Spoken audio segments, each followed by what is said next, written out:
Hey, welcome to the Healthful Woman podcast, the fastest growing podcast in women's health. Today's Monday, January 19th, 2026, 2/6. Today we are redropping a podcast Caroline Friedman and I did on shoulder dystocia. Shoulder dystocia is an obstetrical emergency that can happen at the time of delivery. Caroline and I discuss what it is, what we do about it, and whether it can be predicted or avoided. All right, thanks for listening. See y'all next week. Welcome to today's episode of Healthful Woman, a podcast designed to explore topics in women's health at all stages of life. I'm your host, Dr. Nathan Fox, an OBGYN and maternal fetal medicine specialist practicing in New York City. At Healthful Woman, I speak with leaders in the field to help you learn more about women's health, pregnancy, and wellness.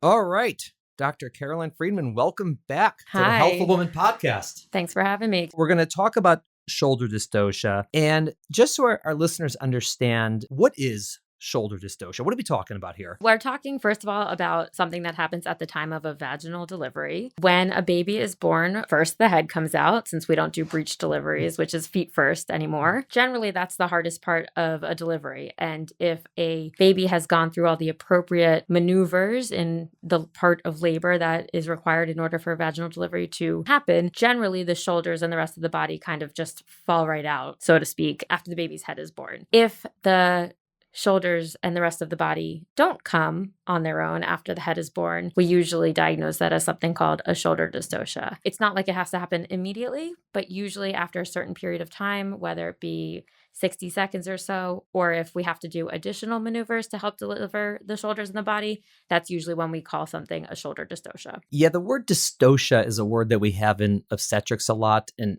it's really not used anywhere else in my life that I know of. Right. And it basically just means like stopping or slowing down. We talk about labor dystocia. It's another fancy term we, teach the medical students and residents about. But basically, if you're in that situation, all the time someone's pushing in labor, they're pushing.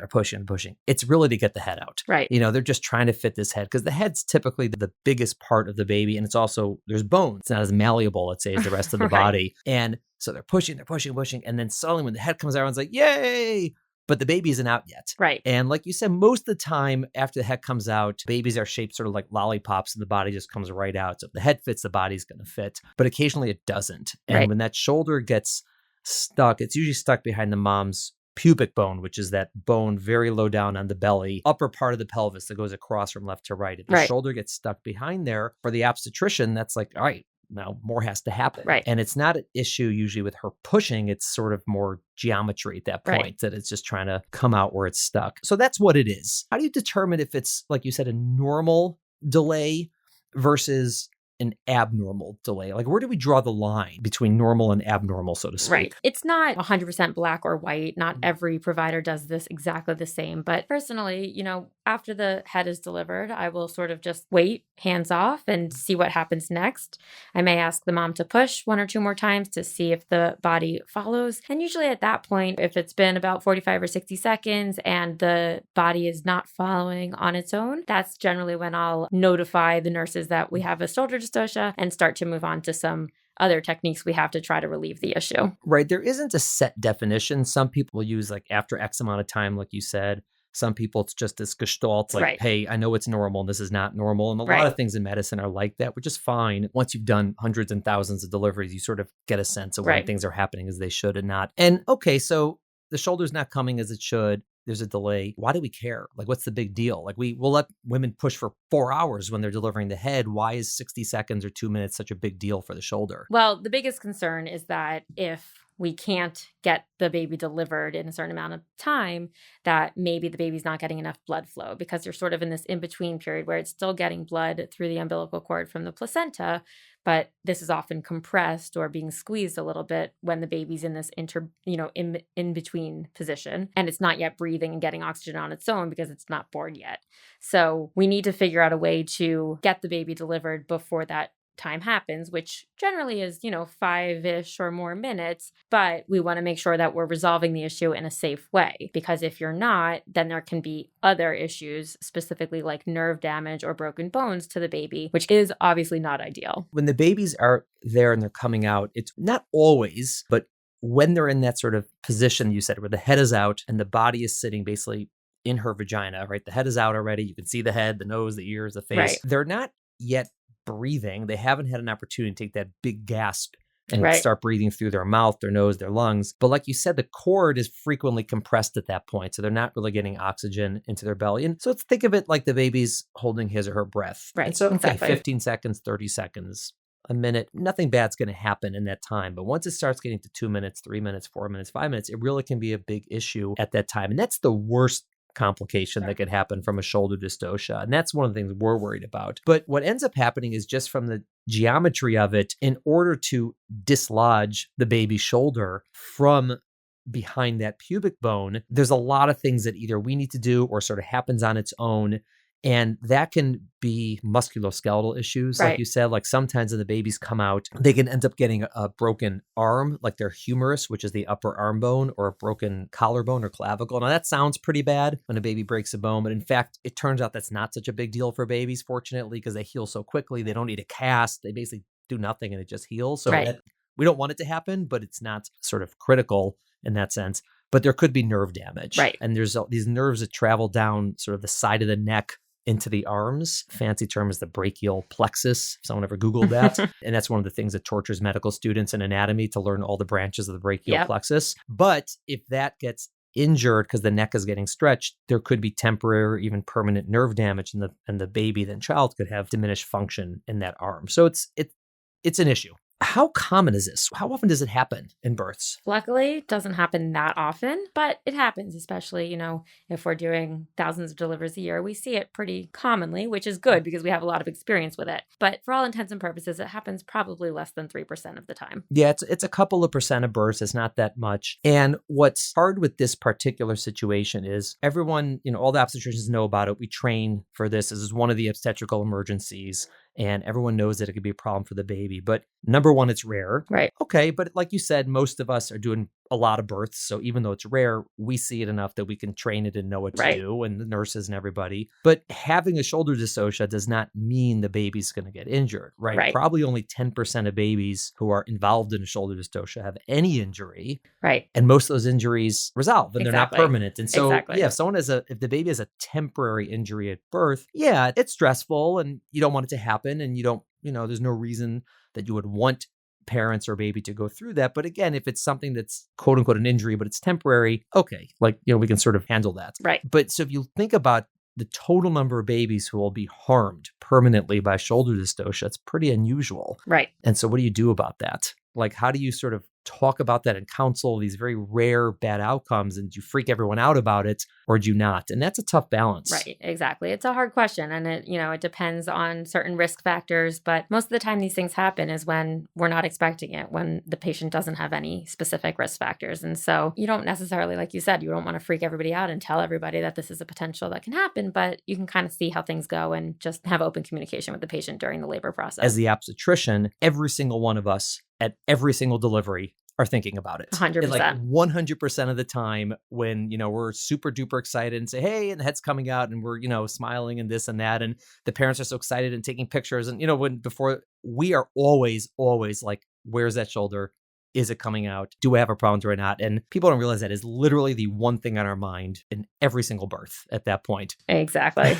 And sometimes you start to sweat a little bit. Yep. If it's, you're like, it's 10 seconds, 20 seconds, and you start thinking more and more. And that's sometimes why at that point you may see your obstetrician get a little bit quiet and start concentrating a little bit more, and maybe ask for a couple of friends to come over and, help out just in case. And it's really just for that reason. We've all been there. So who is at risk for getting a shoulder dystocia? Like, who would be someone who we'd be thinking, all right, this woman's at high risk to have it? Well, definitely for women who have had this happen before. So if they had a shoulder dystocia in a prior pregnancy, then we know that they are at increased risk relative to the general population. It's hard to say exactly how many times it will happen again, as it depends on a lot of factors, like we keep saying, but it's probably somewhere around 10%. Right. It'll happen again. Yeah, something like that. Again, it's hard to know because a lot of them end up, if they had it the first time and it was a bad experience, they'll have a C-section the next time. So you don't always know. But yes, some are 10, 20%. Some are like there. It's common. That's the biggest risk factor. Right. We also know that if the baby ends up being on the larger side, that baby will have an increased risk for having the shoulders get stuck. Right. And that makes a lot of sense, right? Bigger babies are harder to fit. Right. They're also harder to deliver the head. It's the same concept. But once the head comes out, they tend to be bigger and geometrically slightly more complicated to deliver. Right. Then women who have gestational diabetes also are at risk just because of the way the abdomen and shoulders are relative to the head in those patients and those babies. Right. So that's a really interesting concept. So women who have diabetes, the thought is that the babies get more sugar. And babies who are big because they're like genetically big tend to be big everywhere.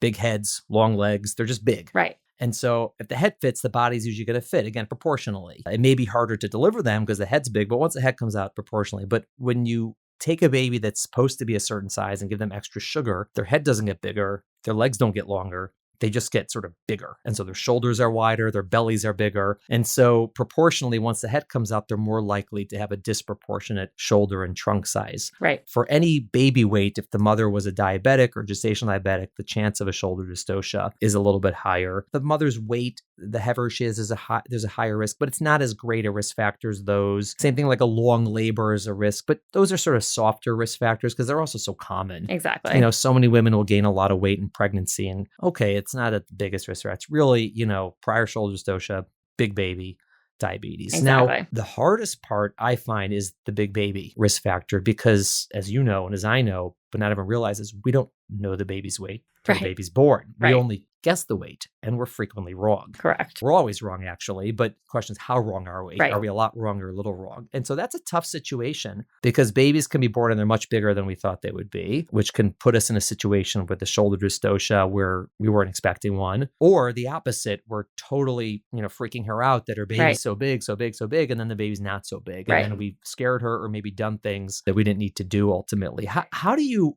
address that with patients at the end of pregnancy? It's tough. I mean, not everybody in pregnancy is getting an ultrasound or a growth ultrasound, like we say, that gives us, an estimation in pounds and ounces of how big we think the baby is. So a lot of times we're measuring the uterus, which is equivalent in low risk patients and estimating the size of the baby. And for anybody that's kind of in the quote unquote average range, I don't usually bring it up again because it's so rare. It's not something that we want to scare everybody about. If we're expecting maybe a bigger baby based on the ultrasound or how much the patient has gained during the pregnancy and things like that, then it may be a discussion I have either in the office towards the end of the pregnancy or in the hospital as we start the labor process, depending on when I'm seeing the patient. It's something that I sort of bring up in the beginning of the process as a possibility. And it's a spectrum. So depending on, if we're expecting it to be a 12-pound baby, I'm going to talk about the risks in a much more objective way and maybe recommend various different options, either early induction or C-section instead. Whereas if it's kind of on the borderline, we mention it, we talk about the risks and then answer any questions the patients have, but we don't usually change our management protocol, so to speak, based on that. It's usually hard, and there's so many variables that go into this. What are her risk factors otherwise? How does the baby look on ultrasound? What is her history? What is her pelvis like? Has she had other births? I mean, what is her comfort with risk? Some people are much more uncomfortable with any risk of this and would rather have a C-section. Other people are much, much more comfortable with a low chance risk compared to having a C-section, all that goes into it. And because of that, it's hard to get very precise and helpful recommendations on what to do because I can pull up a table and say, all right, if your baby is this weight, you have this % risk of a shoulder dystocia. And if it's this weight and you're diabetic, it's this. And you can pull that up. But again, that's for weights after the baby is born. Right. We don't know the weight before. So you have some variability on the likelihood of the shoulder dystocia based on the real weight, and the variability that we don't actually know what the weight is, and we could be over or underestimating it. So those are two big variables. And number three, no matter what the situation, predicting a shoulder dystocia doesn't mean predicting an injury. Because again, the vast majority of babies who are in a shoulder dystocia will come through it okay. And so these conversations they're really hard to have, and they have to be long. It's hard to, it's hard to say, okay, because of A, you need B, and because of this, you just really have to have a long conversation about it and go over all of the various things we do know and don't know and see where it goes from there. Exactly. It's very individualized. Yeah. There are recommendations out there, and, they're pretty lenient for the vaginal delivery. Like if you look up the, American College of OBGYN, it basically says, you shouldn't discuss C-section for a woman unless the estimated weight is over 11 plus pounds, like 5,000 grams. Exactly. And all of us are like, oh my God, that's huge. Right. And they say that because under which, who knows? There's so much variability. And for a diabetic, all right, 10 pounds, but that's a really wide bracket of people you're going to be laboring with Exactly. big babies. I use those recommendations. I'll tell people what the national recommendations are. That's not always how we conclude what we're going to do in that situation. Exactly. So let's say you have someone who is at risk for shoulder dystocia because of either that history, diabetic, baby's measuring a little big, and you're having this conversation. What could you possibly do to avoid it or to avoid injury? There's not a ton to try to avoid injury other than proceeding with a C-section. You, in theory, can get a shoulder dystocia during a cesarean delivery, but that's very rare. Or you can talk about inducing at, 39 weeks or so rather than waiting until spontaneous labor happens at 40, 41 weeks, knowing that the baby's going to continue to grow the longer you wait. There's not great evidence that this reduces risk of shoulder dystocia, but sort of logically thinking, seems like it should. There are risks to benefits to both options. There are some risks associated with induction, although overall it's very, very, very safe. So I think that's where the individual discussion with each patient really comes in. It's so interesting. Part of this is dating me compared to you. So when I was training, same problem was there. We knew that people are at risk for shoulder dystocia. We knew that we couldn't predict it. All the same things were true then. We don't know much more than we did then. But what's so interesting about the question of should you induce someone who the baby seems to be big, right? Again, we don't know the baby's big, but baby seems to be big. And so at the time, there was two problems. Problem number one was we weren't sure if it would improve outcomes. And number two, we were pretty sure it was going to increase the risk of a cesarean for the mother by inducing. And so when we were trained, we're like, listen, we're going to increase the risk of a cesarean because we're inducing. We may or may not be decreasing the risk. And that was sort of the conversation. What's happened since then are two things, which is really interesting. Number one, there's really, really, really, really good evidence now that we're not increasing the risk of a C-section by inducing at 39 weeks, as long as you do it right, like you do it properly. So that's good. That's good news. So we don't think it's quite as harmful to induce labor. It may be annoying, right? Because it's longer and this, and we had a podcast on induction. There's things that happen in induction that a lot of people don't want. Okay, like that makes sense, but it does not seem to be harmful from like a medical perspective in that sense. And there was a big study out of Europe where they induced people, but they were doing it at like 37 weeks and it did help. But in the US, we rarely are going to induce people sort of quote unquote electively 37 weeks. So at 39 weeks, whether that helps or not is unsure. So I think the discussion has become a little more lower in tension because we're not so worried about the induction, but we're not certain it's going to help. But who do you recommend a cesarean to? Meaning don't labor, don't try to labor. This baby's too big, you're too high risk. Who do you recommend it to? So usually for patients who have had a prior shoulder dystocia, and especially if that was a severe shoulder dystocia or the baby had permanent damage or it was really traumatic for mom, or if we're expecting a bigger baby or we're thinking that there's going to be a bigger baby this time around than was involved with a shoulder dystocia in the past. That's probably the scenario in which I would most firmly recommend not trying again vaginally. Yeah, I'm pretty similar in that. And I'd say most women are on board with that plan, but there are a few that aren't. And again, the numbers are in her favor no matter what she does. Even if she has a 30% chance of a shoulder dystocia, again, only 10% of those are going to have an injury and only 10% of those are going to have a permanent injury. So it's still under 1% of the babies will be quote unquote harmed in the long term. And again, different people feel differently about those numbers. Some women are like, listen, you're talking about a less than 1% chance of a risk to my baby. But for me, I have to undergo a C-section. Like that sucks. I don't want to do that. And that's not like, it's not a horrible decision. Like, fine. And if other people are like, you mean there's like any chance of my baby getting injured? I don't want any part of that. I'd rather have a C-section. And people feel differently. Yep.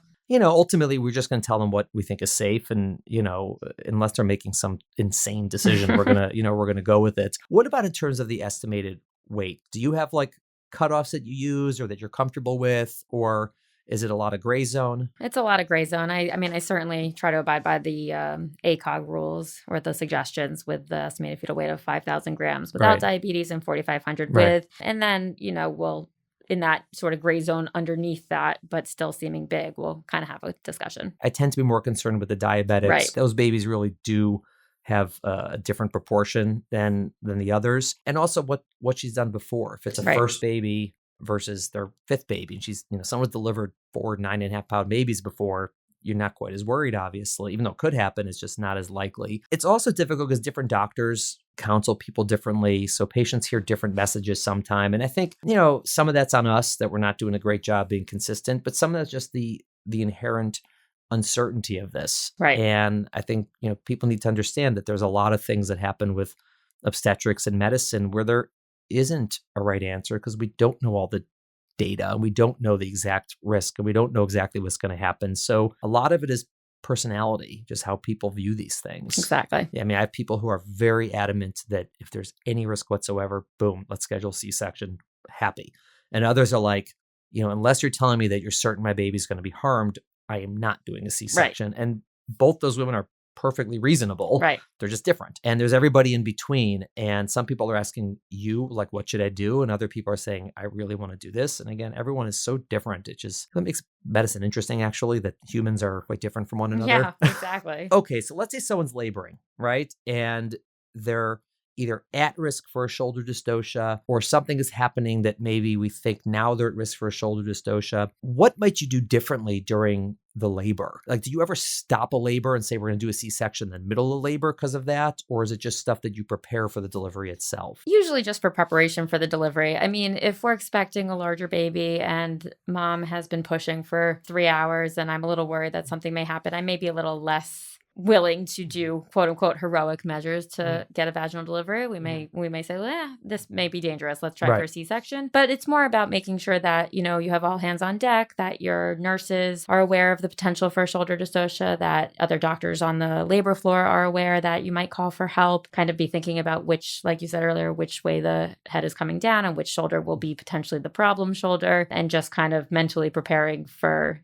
the need to do more than what a typical delivery would involve. That makes a lot of sense. And for people for whom it doesn't make sense, it will soon, because we discussed sort of the maneuvers we need to do to sometimes dislodge that shoulder. It frequently involves other people. Right. And so when we think there might be a shoulder dystocia, like we said before, it's one of those scenarios where I'll tell a woman, listen, your baby's really big. We may be worried about A, B, and C. When the baby's coming out, I'm going to have, 1 or 2 other people in the room. I'm going to do this. And it's just so you understand that, they're not just there as spectators, but we may need their help. And also, if it happens, a lot of people might run in the room emergently, like sometimes we don't expect it and it just happens. Right. And so if we're in a situation where the head comes out and the shoulder is stuck and we think there's a shoulder dystocia, so what are the maneuvers that we do or that we try to do to dislodge it? Sort of how does that work? First, we ask for help. We call for help. We make sure everything, that we have what we need to do this. There are usually 2 maneuvers that we try first. And one is called the McRoberts maneuver. And essentially we lay mom all the way back and we pull her knees towards her chest. So her pelvis is really flexed, hoping to try to change the diameter of the pelvic opening so that it makes a little bit more room for the shoulder to come through. Right. A lot of women push in that position anyways. It's sort of, especially if it's the first baby and, those are usually harder to push out generally. And so a lot of women will find themselves in that position to open the pelvis as much as possible to help the head come out. Right. But a lot of women don't need that or are comfortable in other positions or, they have a much easier time pushing. But then we'll usually put them in that position. Like you said, it opens a pelvis even just a few millimeters more. And that's sometimes all you need to do. Exactly. Okay, so that's typically the first maneuver. Yep. And then we'll usually do something, if that doesn't work, called suprapubic pressure, where we figure out which shoulder is the one that's the problem, stuck underneath the pubic bone. And then typically someone standing to mom's side will apply pressure kind of coming from the back of the shoulder, moving it forward to try to move it just a little bit so that it can squeeze under the bone. Right. And just so for those of us who are not quite figuring out the anatomy of that, they're basically taking a fist and pushing it where your bladder is. Right. They're pushing down on your belly because that's where that shoulder is, because it's right behind the bone. And the thought is if from outside her body, you can push that shoulder either straight down or just angle it so it rotates a little bit. It'll now come under the bone. And so that's one reason you need someone else in the room. And you'll frequently ask us call for a stool in the room because that person may not be tall enough to do that. Right. And so he or she may need to get on a stool in order to push down on the shoulder. So those 2 usually relieve, I would say, most shoulder dystocias, particularly the mild ones. And after that, it starts getting, all the maneuvers are basically internal. These are things we do, with our hands inside, like that she wouldn't notice we're doing, for example. So what are the kinds of things we try to do sometimes to dislodge the shoulder? So sometimes we'll try, if we can't get the front shoulder to come through the bone or come under the bone, we'll try to deliver the posterior arm or the other arm, since that's not being inhibited by a bone. And if we can get that out, then again, it will change the diameter of the shoulders and the way the baby is, and usually allow for the front shoulder to then come through. Yeah, I mean, if you think about it, basically geometrically, the baby's trying to come out of like a hula hoop, right? So it's a circle. And if you think like you're trying to get a baseball bat through a hula hoop and it's just not fitting, you're pulling it, there's really only a couple of options. You can either, if the hula hoop isn't perfectly circular, you can maybe rotate the bat instead of up down to maybe 45 degrees. And that's one of the maneuvers we do because, again, the pelvis isn't actually a circle, it's an oval. So that's one thing we can do. Or there's maneuvers where it's actually not a baseball bat because you can bend it. So you can actually sort of fold the baby a little bit shoulder to shoulder to get it in. And the other thing is you can, which is interesting, what you said about the other arm is if you take the bat and sort of pull it from the bottom up through the hoop, you can just do one shoulder by one shoulder. And all those are maneuvers that we do. They tend to be successful. Those are the maneuvers that sometimes a baby can get injured during those maneuvers. The thing that gets a lot of discussion is how much we put traction on the baby's head and neck, meaning sort of in layman's terms, how much do we pull on the head? And during deliveries, we actually don't really pull on the head. Nope. It's something people think we do, but what ends up happening is we have our hands on the head, and as the mom is pushing, we just sort of guide the head down so that shoulder comes out. Exactly. And it's one of the ways that we know there's a shoulder dystocia. If just by doing that, it's not coming out, we're all trained, like, don't pull because it's not going to work. Like, that's not what you need to do. And I think a lot of people believe that anytime there's an injury to a baby during a delivery, it's because, one of us pulled too hard or we did some, improper maneuver. And yeah, we could do that. I mean, obviously we have the capacity to injure a baby or harm a baby if we don't know what we're doing. But it ends up happening that we don't really understand why some babies who have a shoulder dystocia with the exact same maneuvers, exact same forces will have an injury and other babies won't. We don't understand exactly why some babies who have an injury will recover like a nerve injury and others won't. There are definitely a lot of cases of moms who push, and then she has a C-section and the baby comes out and they have the same type of injury. So there's thought that some of it is related to the stresses or the forces on the baby's nerves during labor and not so much delivery. And there's a lot of disagreement about this. I can say that in my own experience, plaintiff attorneys tend to think it's all the obstetrician's fault. And obstetricians say it's never the obstetrician's fault. But we've all done enough of these to know that you can literally do the exact same maneuvers and the exact same thing force on two different babies. Yep. One has a broken clavicle and one doesn't. You're like, how'd that happen? Right. And there's just so much we don't understand about this. And it's hard. It is, but it's all okay. I can see it. I'm definitely giving Friedman some sort of flashback of a shoulder dystocia she had. And we've all had those situations where every maneuver you're trying, it's not working. You call on other people, it's not working. And it feels like it's been 45 minutes, but it's been like 1.5, because time is just, it's always in our mind. It's always in our mind. But I've fortunately never been in a situation where baby didn't come out. Right. They all come out at some point. Right. But it's one of these things I think it's nice for women to know exist. Yeah. Not to scare them, because again, it's not likely to happen to anybody who's listening. And even if it does, your baby's almost certainly going to be okay. Right. And even if there's an injury, it's almost certainly going to be temporary and will go away. But it's one of these things to sort of get a sense of, why it is we do what we do at delivery, why we might do one thing versus something else, why we make it suddenly pretty serious at the time of delivery when we were, happy-go-lucky before, why people might run in the room. Why is people running in my room? Right. And it's just to understand sort of what goes through our heads. And it's part of the training to deliver babies. It's really, there's actual, hand maneuvers we need to learn in order to do this. And it's unfortunately common enough that we have to learn how to do this, but fortunately common enough that we know how to do that. Right. We have a lot of experience. Excellent. Wow. Friedman, good work. Always fun. Shoulder dystocia. It's a really interesting topic. And I find the most fascinating part about what to do when they're pregnant and they're at risk for it and how to make those decisions about having a cesarean or having an induction or none of the above. And there isn't a right or a wrong answer. You can read about cutoffs, but they're all sort of gray and they're not based on perfect data. Right. But it is something to discuss and sort of to get a sense of why one woman might choose one thing or why one obstetrician might recommend something. Exactly. Fantastic. Well, we're going to see how this podcast does compared to all the other ones on the on the top 10 charts. Sounds good. And I highly recommend everyone check out your Instagram account. I am a loyal follower. Thank you. And if anyone who knows me on Instagram knows, I don't follow a lot of people. So that's a good recommendation. And we're looking forward to having you on again. Thanks. Can't wait. Thank you for listening to the Healthful Woman podcast. To learn more about our podcast, please visit our website at www.healthfulwoman.com. That's HEALTHFULWOMAN.com. If you have any questions about this podcast or any other topic you would like us to address, please feel free to email us at hw@healthfulwoman.com. Have a great day. The information discussed in Healthful Woman is intended for educational uses only and does not replace medical care from your physician. Healthful Woman is meant to expand your knowledge of women's health and does not replace ongoing care from your regular physician or gynecologist. We encourage you to speak with your doctor about specific diagnoses and treatment options for an effective treatment plan.